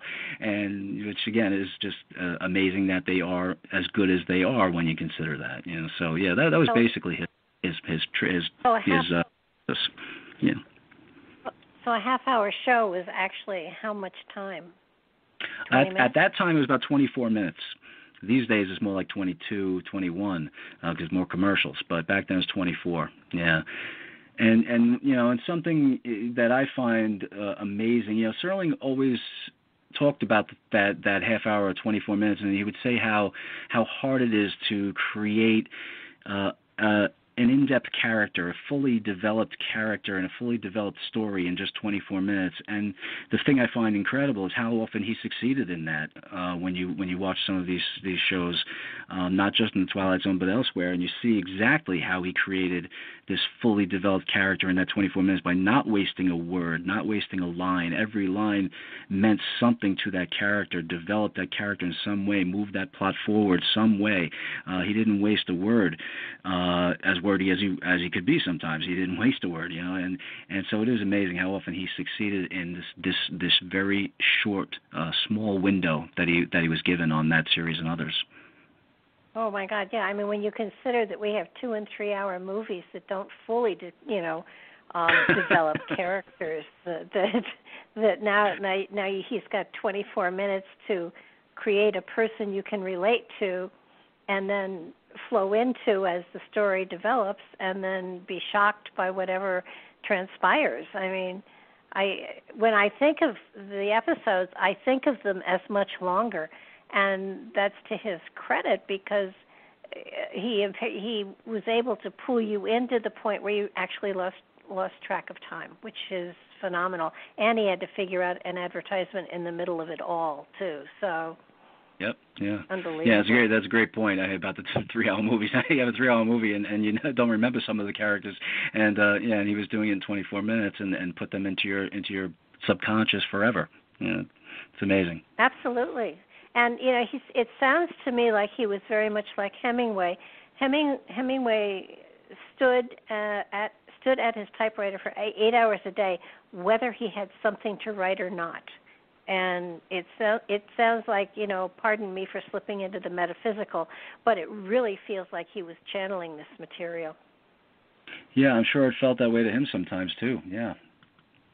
Yeah, it just kind of comes out. It's not if he had the inspiration in his head and he spent all night developing it so he became that character, he was probably able to write it far more convincingly in the daytime when he sat down to kind of put it onto the dictaphone and then onto paper.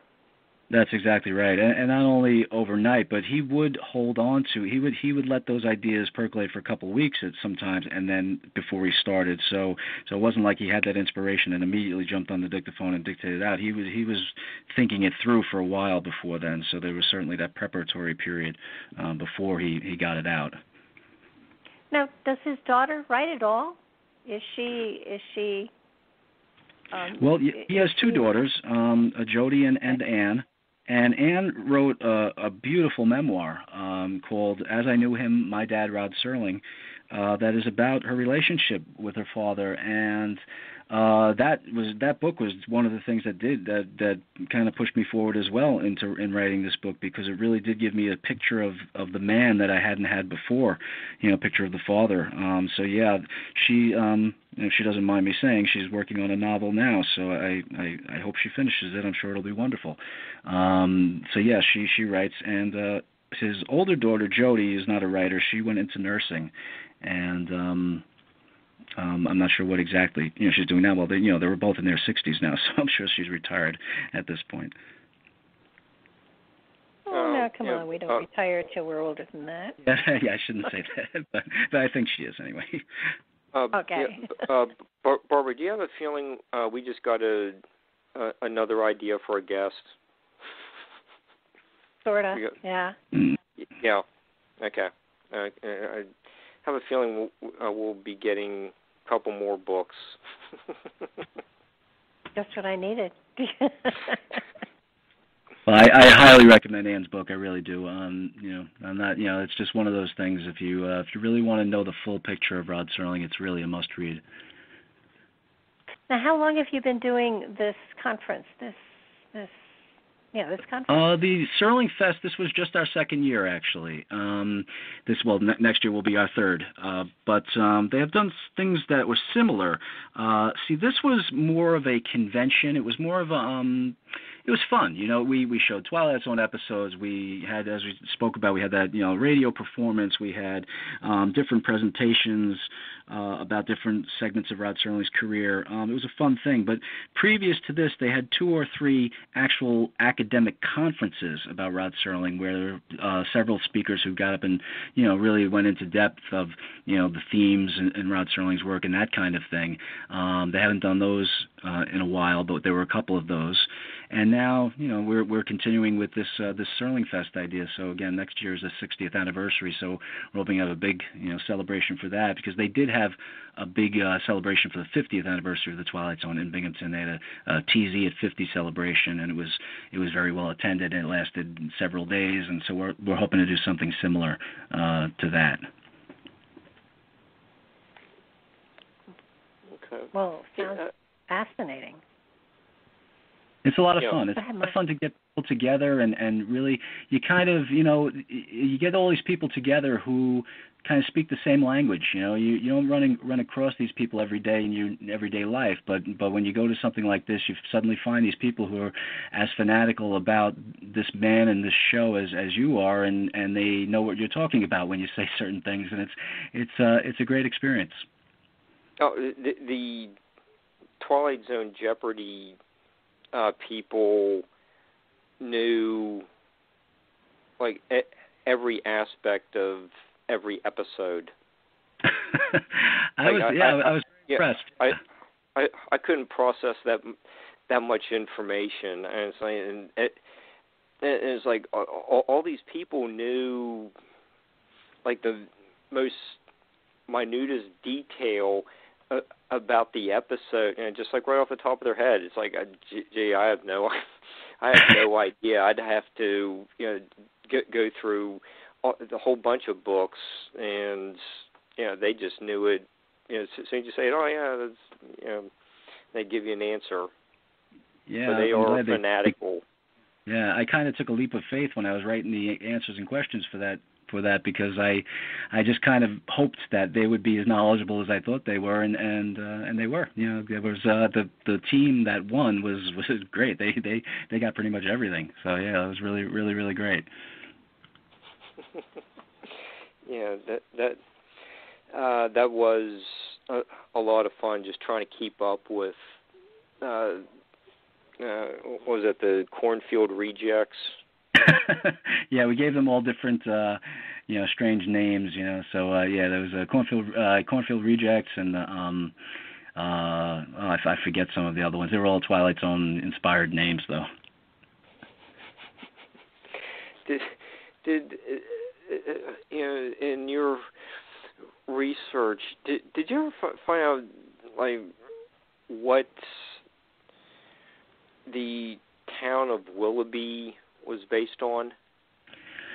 No, there's actually there's a couple different Willoughbys around the country that kind of claim that they're the Willoughby that inspired it, but I honestly don't. It was, the story itself was certainly inspired by Rod's train trips from Westport, Connecticut, where he lived, to New York City.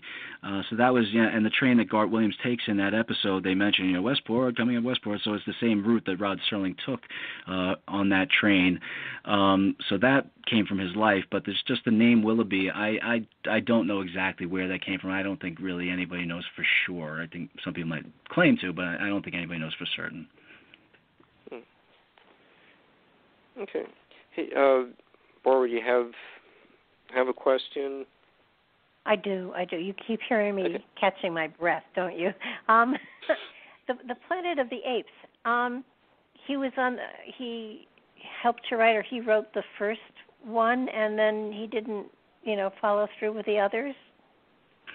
Well, Planet of the Apes is a long story. It's I dedicate a chapter of my book to it, to the evolution of Planet of the Apes. And well, the first thing I'll tell you is there actually was just recently a company called Boom Studios. They released a graphic novel that was based on Rod Serling's draft of Planet of the Apes, and it's a very good depiction of what his version of Planet of the Apes would have looked like if it had been produced the way Rod Serling had written it. Rod Serling was the first screenwriter on Planet of the Apes. He started working on it in 1965, I believe. I don't have the book in front of me, but 65, I think it was. And he wrote several drafts of it. There were several different counts of how many drafts he did it for it, but basically he did 3 complete drafts, but then he did multiple, dozens of revisions in between each draft. So there are like 40 different versions of Rod Serling's script, floating around out there. And after he had written that third final draft and turned that in, the film still hadn't sold to a studio. Nobody wanted to produce it. It was viewed as too risky. The studios all had the same fear about the movie, and that was, how are we going to make these apes not look ridiculous? The makeup was a huge deal. They all had this idea that the moment those apes are going to be on screen, people are going to laugh at them, and this is going to look like a Disney movie, and just they didn't want to risk it.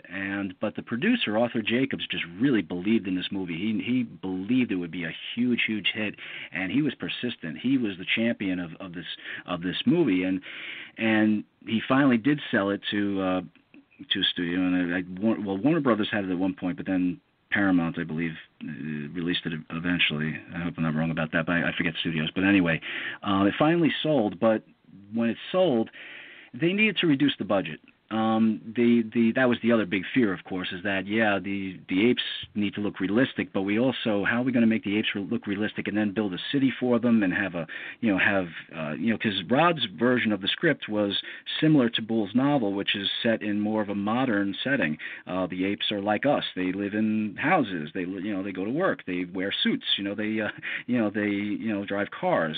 So that whole thing was like, it was viewed as too expensive. So we're going to have to pare it down, and they wanted to set it in a pre-industrial society, in that kind of Flintstones, Bedrock kind of society. And at that point, Rod Serling had been on the project for several years, 3 or 4 years at that point, and he had kind of, by his own admission, written himself out on it. He was just burnt out on the project, and it still hadn't sold. He still didn't even know it was going to be produced.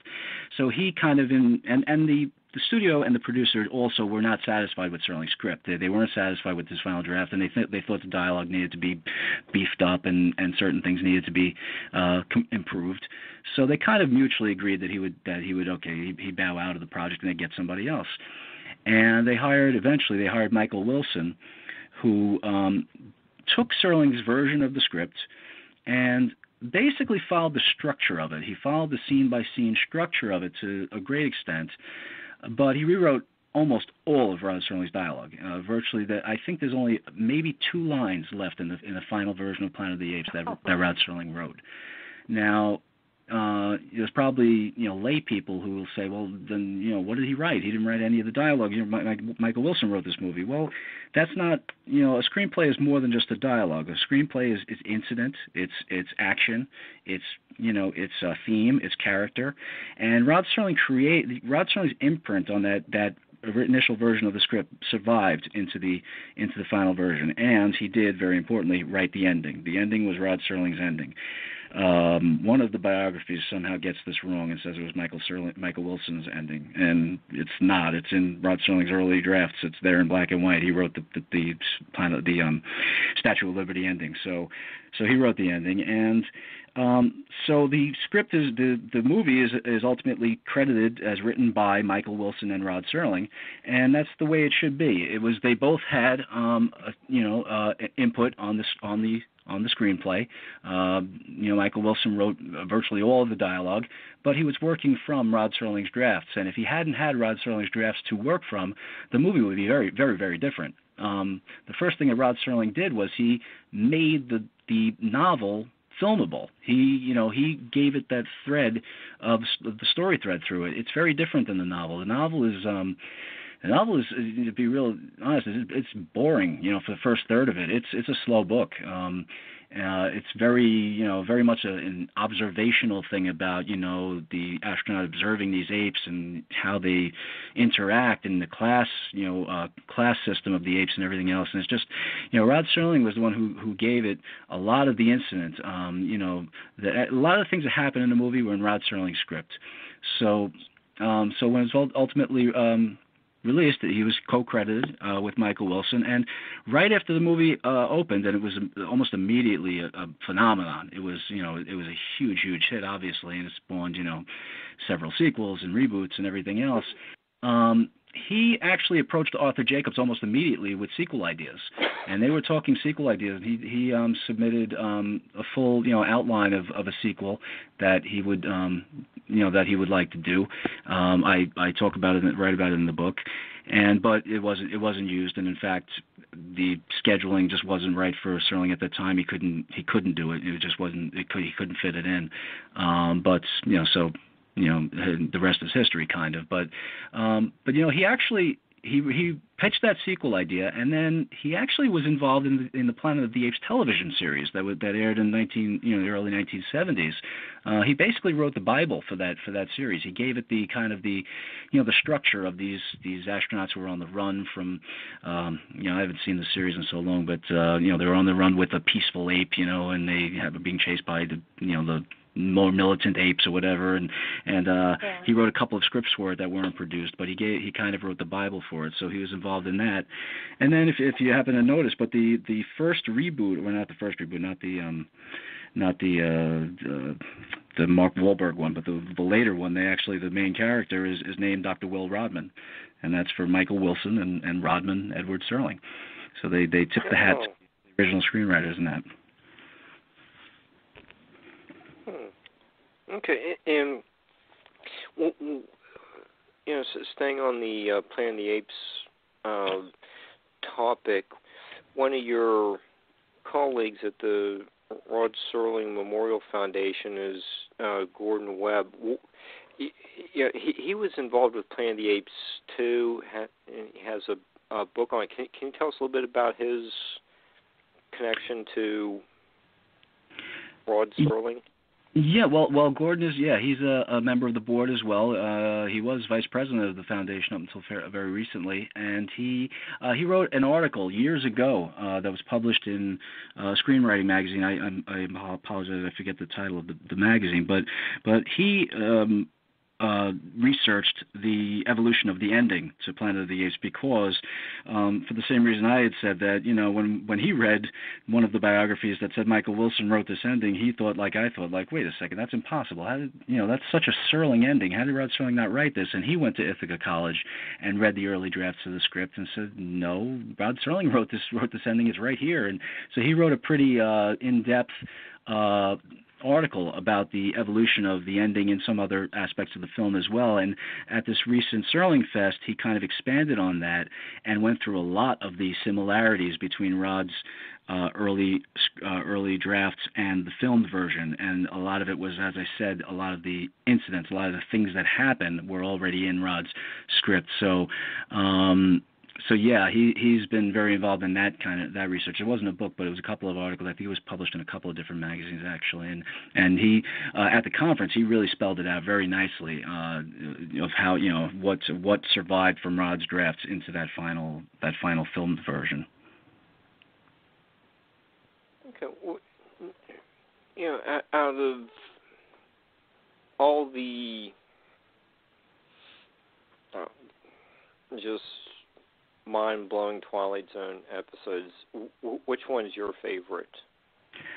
I have, it's always hard to pick. I have a handful, that I could go with. For years, again, I started watching the show when I was about 10 years old, and for years, my favorite episode was, ironically enough, was not one that Rod wrote. It was one called The Howling Man, written by Charles Beaumont. It's about a weary traveler who gets lost in a storm and comes upon a monastery and asks for shelter, and he meets this group of religious fanatics who claim that they have the devil locked up in a cell, and if he hears the howling, don't just ignore it. It's the devil, and just ignore it. And of course, he frees this man who he thinks is being imprisoned by these religious fanatics, and it turns out that they were right. It is the devil, and he escapes. And then he spends the rest of his life dedicated to trying to recapture the devil to make up for what he did. And when I first saw that when I was a kid, I was just, oh my God, I was just blown away. I was again mesmerized by it. It was just like, and to this day, I've probably seen that episode 50 times, and the dialogue from it is like, it's to me, it's like opera. It's like the David Carradine character who plays the main monk, in the episode, Father William or Father Christoph or Christopher, one or the other. But he might as well be singing his dialogue. I mean, it's just such an over-the-top performance, and the dialogue is so meaty, and it's just like, it's just, I love that episode, and that's still one of my favorites. But if I really, really had to pick one now, I think I would have to take Walking Distance. I think it's just so quintessential Serling, and it's so heartfelt, and that's that episode I can't watch it to this day without getting a little choked up watching it. It's just one of those things, so I would probably pick that as my number one, but those two for sure.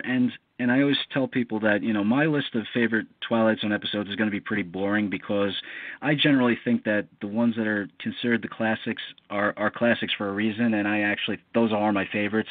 So all the ones that you would expect, The Eye of the Beholder, To Serve Man, Stop at Willoughby, Time Enough at Last, Nightmare at 20,000 Feet, those are all amongst my favorites. I give you a couple of underrated ones that would be amongst my favorites. My one underrated one is strangely enough one that was not written by any of the regulars, not the top four or anybody else, but an episode called The Trouble with Templeton.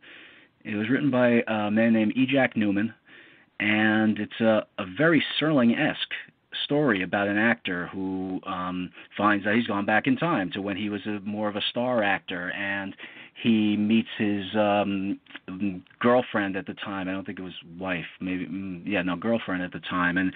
And this is kind of a twist on the Serling way he would have approached it. But in this version, in Jack Newman's story, the girlfriend and another one of the actor's friends kind of force him to go back to his own time. They reject him.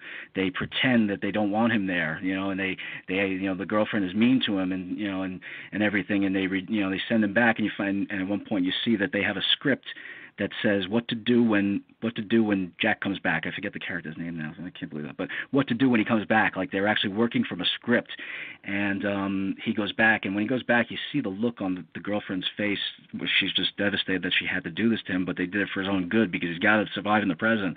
And he goes back to the present, and he's much stronger for the experience, and he can deal with everything. And that is just a terrific episode that is never mentioned on best lists or anything like that. And it's amazing that it was written by somebody who never wrote another Twilight Zone episode ever again. That was the only one he wrote. That's one.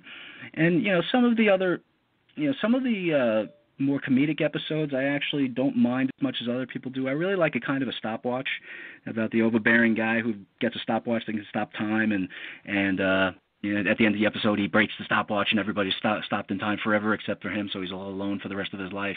I like that one a lot. So there's, in the book, one thing that I do actually is, Serling had this classic quote where he said, and again, Rod Serling was very, very harsh on himself. He was very, his own toughest critic. And at one point he said, I think about a third of the Twilight Zones were shows that I could be proud of. A third of them were passable, and the other third are dogs. And I think he was off on those estimates. But what I did in the book was I actually rated each episode using that scale of just 1 star, 2 stars, 3 stars. That's it. I didn't use any half stars or anything like that. I just said 1, 2, or 3. And I think I came up with 50 3-star episodes. So he was about right on that third of the 3-star episodes. But there was nowhere near a third of dogs. I think there was probably 27, 8 dogs, and that's about it. And the rest were, I thought, passable. So it's a pretty good batting average for a show like that. It was definitely a lot more good than bad in it. Did he ever work with Spielberg? Yes. In fact, Steven Spielberg's very first directorial credit was for an episode of the Night Gallery pilot movie that starred Joan Crawford. Serling wrote it. He wrote all 3 of the episodes in that Night Gallery pilot movie. It was called Eyes, and it starred Joan Crawford as a blind witch. I mean, she's not literally a witch, but a really evil woman who wants sight desperately and is willing to pay somebody for their eyes. There's an experimental procedure where they can transplant the cornea into a blind person's eyes, and they're supposed to give them sight for a certain amount of time. And Tom Bosley plays the poor schmuck who gives up his eyes, and so she gets the transplant, and the doctor, there's a whole subplot with the doctor why he would do this and everything else, but he does it, and she has bandages over her eyes, kind of like Eye of the Beholder, and he leaves, and she takes off the bandages, and she can't see anything. It's black, it's dark, and she doesn't, she freaks out. She thinks that it was a failure. The surgery was a failure, and he's a quack doctor. What did he do? And she's raging around the apartment, and for hours. It's supposed to only last for about 12 hours, the sight to begin with. And she rages around the apartment, and she falls into a chair and falls asleep because she's worn herself out so bad. And when she falls asleep, you see outside, everybody outside is walking around. What's going on? It was the New York blackout. It was the electricity was out in the entire city, and she didn't know it, of course. And then she wakes up and she sees sunlight, and says, "What?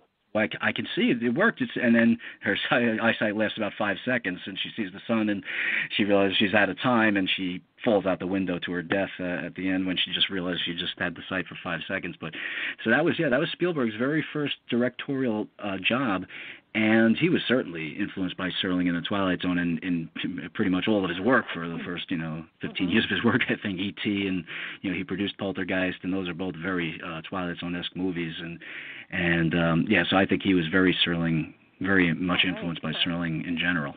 E.T. and Close Encounters, yeah. Yeah. You can feel the flavor in a lot of the people that worked with him, what they've done and gone on to do. That taste of Serling is still there. Yeah, and of course, then Spielberg actually, co-produced the Twilight Zone movie too. So he took it right to that extreme. Mhm. Wow. Yeah. Nick, what were some of the since E.T. was just brought up? What are some of the special effects from the Twilight Zone that had a lasting legacy? Like on Spielberg's works, he's well known for his special effects. Poltergeist had a lot of neat things in it. I'm sure the Star Wars has a lot of roots in the Twilight Zone. What are some of the special effects that came from the series that were used years later? Well, I don't know about. I mean, it was a fairly. I don't want to say low budget, because it actually was a fairly big budget show for the time, and they did some very good makeup effects in the Twilight Zone, but they didn't do. They didn't have the capability of doing obviously really good optical effects in terms of spaceships and things like that. But I think the interesting thing is how well some of those makeup effects do hold up, like the Eye of the Beholder makeup. I think those pig-faced people, those hold up very, very well. They don't look. They're pretty horrifying, and they don't look that fake. They look pretty good. So that holds up. But as far as there was definitely a reason why they drastically improved the gremlin on the wing of the plane, William Shatner, to the movie version. There's that he looks like a fuzzy bear on the wing of the plane. So that was pretty cheesy even for the time probably. So that that didn't quite make it. But yeah, so I don't think the effects and the Twilight Zone of course was never really known for the effects. I think the Outer Limits was more of a but monster of the week kind of show where they would have these crazy looking monsters and spaceships and things, and they probably put a lot more emphasis on that than the Twilight Zone did. But really the themes of the Twilight Zone were really what carried into other genres. Okay, and you mentioned you didn't like some of the comical episodes, and there's the one that sticks out to me is the Buster Keaton one that's more like a 1920s silent movie. That was really a departure from say Eye of the Beholder. Oh yeah. What was what did you find out about that episode? Well, that one, that was written by Richard Matheson. So I really don't cover it in the book, but it is, it's a big departure for the series. It was, it was deliberately presented as a silent film with the typical cue card kind of things in the middle to tell you what's going on and everything. And Buster Keaton, of course, was just a legend, So they gave him kind of free rein to do his thing on it. And it's an interesting episode. It's not one of my favorites, that's for sure. But it's definitely an interesting episode in terms of the approach to it.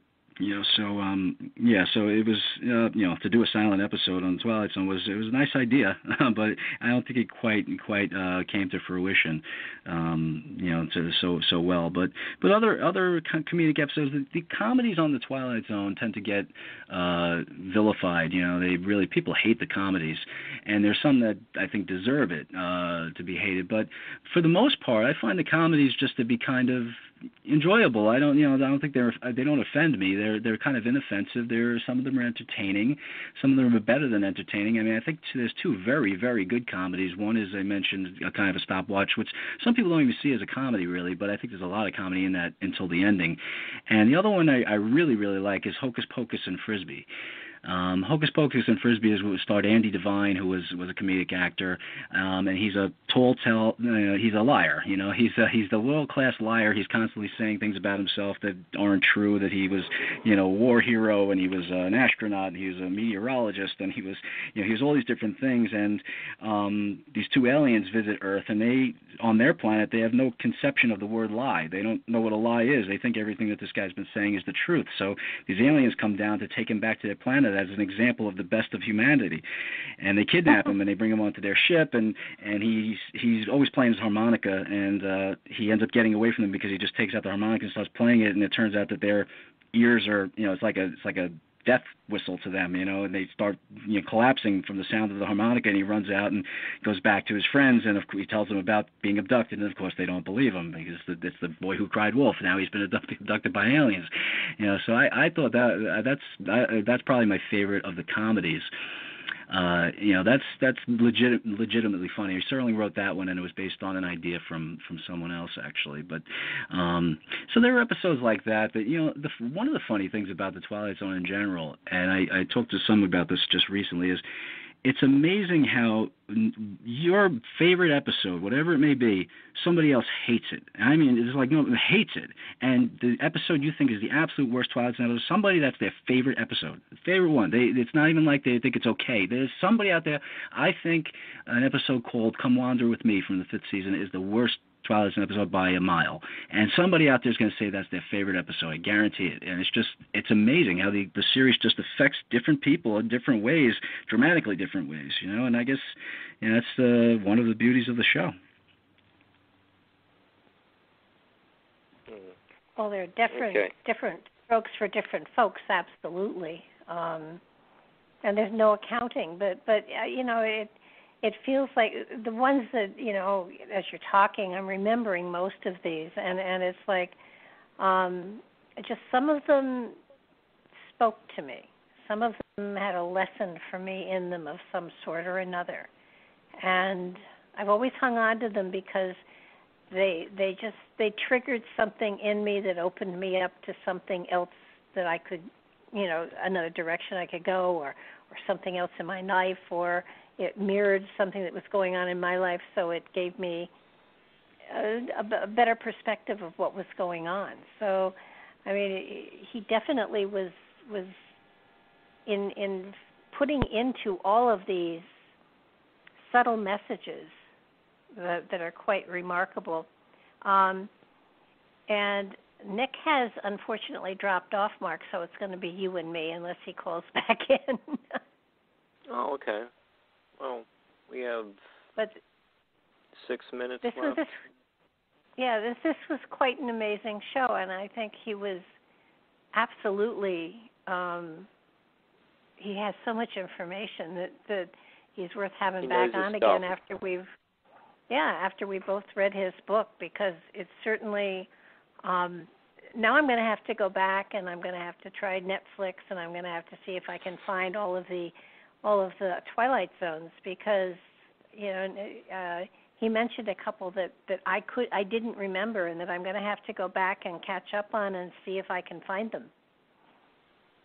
Yeah, and I'm hoping that after we're off the air, people go to YouTube or what and find he's back. Episodes. You there? Yep. Yeah, hello. we're here. Hey, my phone died. I'm sorry about that. That's okay. It actually took a dive, so I grabbed another phone. But no problem. Nick, we were just saying that after the I hope people go to Netflix or YouTube and just watch these episodes and see them with new eyes based on what you were saying. Next week they can have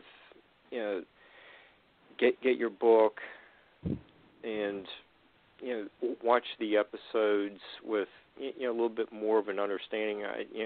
I know after going to the recreation park with Amy and having a chance to talk with Anne, meeting you and Mike and all the other authors, it's just really actually, Mark, for $56 they can get the entire Twilight Zone complete definitive collection on Amazon. Oh, okay. There you go. Get Nick's book to go along with it, and you just have a better understanding of why the series remains popular. And Nick, there's like new projects coming out based on the original Twilight Zone series. Is that right? Yeah, well, there's a rebooted Twilight Zone that's in production now. It's going to be airing in 2019 on CBS All Access. It's being headed by Jordan Peele, who wrote the film Get Out, which was tremendous. And from everything I've seen so far, I'm cautiously optimistic. I think it's got a real chance. It's going to be, on that specific platform, CBS All Access online, so it won't be on regular television. But from what I see, they are committed to using it to address social issues. They know that that's part of the Twilight Zone appeal. And what I was very optimistic about was when I saw the promo trailer for it. Rod Serling is very prominently appears in it. His voice begins the narration, and Jordan Peele picks it up just at the very end. And the reason I was optimistic about that is not just because I love Serling, but the rebooted Twilight Zone from the 80s, from 1985. They actively campaigned against having any connection with Serling in the show credits, or I mean, not the credits. He had to be credited with creating the show, obviously. But if you remember, there's a very brief clip in that show in 1985 of Serling, kind of a ghostly image of him at the beginning of the show. When the title Twilight Zone comes up, he kind of is shown for a brief glimpse, and then he disappears. Well, the producers of that show didn't even want that glimpse of him there. They wanted this to be their show, and that it was gonna taint it because people are gonna be thinking about the old show and that kind of thing. Well, this show obviously does not care. This show is making it very clear that this is Rod Serling's Twilight Zone, and we're going to do something new with it, but we're not afraid to have him in the trailer and everything else. So I think that's good news, and that's a good sign for the series. But yeah, I'm looking forward to seeing that, and then who knows what's going to come after that. I'm hoping for other Serling-related projects to come to fruition. We'll see. Okay. Well, you can watch all of them on. If you have Amazon Prime, you can watch all of them for free. Yeah, and Netflix has 4 of the 5 seasons actually. So there's all different ways you can watch these shows. Okay. I'm gonna have to go back and be an addict. Well, yeah, you'll watch one and you'll realize that you're an addict immediately. You'll get swept in again. Absolutely. And Nick, we're down to a minute or so. What's the name of your book again? Where can they get it? Thanks, Mark. Yeah, the book is Rod Serling, His Life, Work, and Imagination. It's being published by the University Press of Mississippi, and it's available on Amazon right now for pre-order, but it will be released wide a week from today on the 16th. And they should be able to get it, at Barnes & Noble for sure. And if you go to your local Barnes & Noble, if they don't have it, they could certainly order it for you. But right now, I think the easiest way to get it would be on Amazon. And, it's I can't wait for people to read it. It's been a long, long journey getting this thing written and published and everything else. And I'm, finally getting to the home stretch here, and I'm very excited for people to read it. And I can't wait. I can't wait for it to finally be out there. Well, I can certainly imagine that. I mean, my God, how many years? 3-4 years you worked on this? At least 4, yeah, at least. Well, what's next? Well, I do have a couple of projects in the works. One is Serling Twilight Zone related that I can't really say, but yeah, it's something ambitious that I'm working on, and I hope I can finish it. And if I do, I'll be announcing it. But yeah, it is Twilight Zone related. I can tell you that much. Cool. Now we'll have you back on to discuss that. Just that would be great. Yeah, just let us know.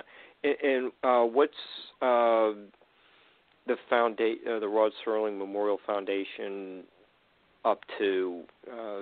You guys seem like you're pretty active doing things. What yeah, well, the first thing is, if we're interested in the foundation in general, just go to rodserling.com. That's the web address for the foundation. If you can make a donation, we very much appreciate it, and it all goes toward the things that we are doing. We're trying to get a statue of Serling built, erected in Binghamton. We're eventually, we're trying to get a Rod Serling museum in Binghamton. And just general acknowledgments of Rod Serling in that area, because, this is one of the 20th century's great writers who came from that area, and he is acknowledged in certain ways in Binghamton, but to our eyes, he hasn't been acknowledged nearly enough. So we want that to happen. And, so we're working to make that happen. Of course, it's got to take money, though. So yes, we can do that. And the website, again, rodserling.com, will have, news about the next Serling Fest and all sorts of Serling events that, or links and things like that for things that are going on now. Okay. And are you planning on the next Serling Fest being in July of 2019? We're planning it now. We haven't actually decided, because the actual anniversary of the Twilight Zone, of course, will be in October of 2019, but we're not sure that that's the best time to have the actual Serling Fest. So I can tell you for certain that it'll almost certainly be either October or July, one or the other, but we haven't actually nailed it down yet. Okay. Well, then, like I said a couple times, it was I thought it was a really well done conference, and a lot of fun, interesting people. I had a great time, and I'm ready for the next one whenever it's going to. Yeah, me too. Me too. I'm looking forward to it. So hopefully you'll be back again. I'm planning on it. Hopefully, I can get Barbara to come over, and we can all get together and just keep Rod's legacy alive, and just let us know what we could do to help. I thought this was doesn't seem like 2 hours passed, but it was. No. I'm glad. An exciting I'm 2 glad. hours.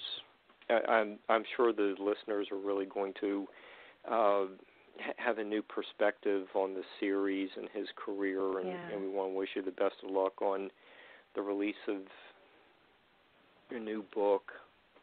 Yeah, Mark, well, I really appreciate it, Mark. I really do, and this was fun. I love talking about Serling and Twilight Zone and everything that he did. So I'll do it anytime. Thanks so much. Yeah. Okay, Barbara, really great talking to you. Nice to meet you over the phone. Nice to meet you too, and thanks so much for being here tonight. So good night, Nick, and good night, Mark. Good night, guys. Yeah. Good night. Thank you so much, Nick and Barbara.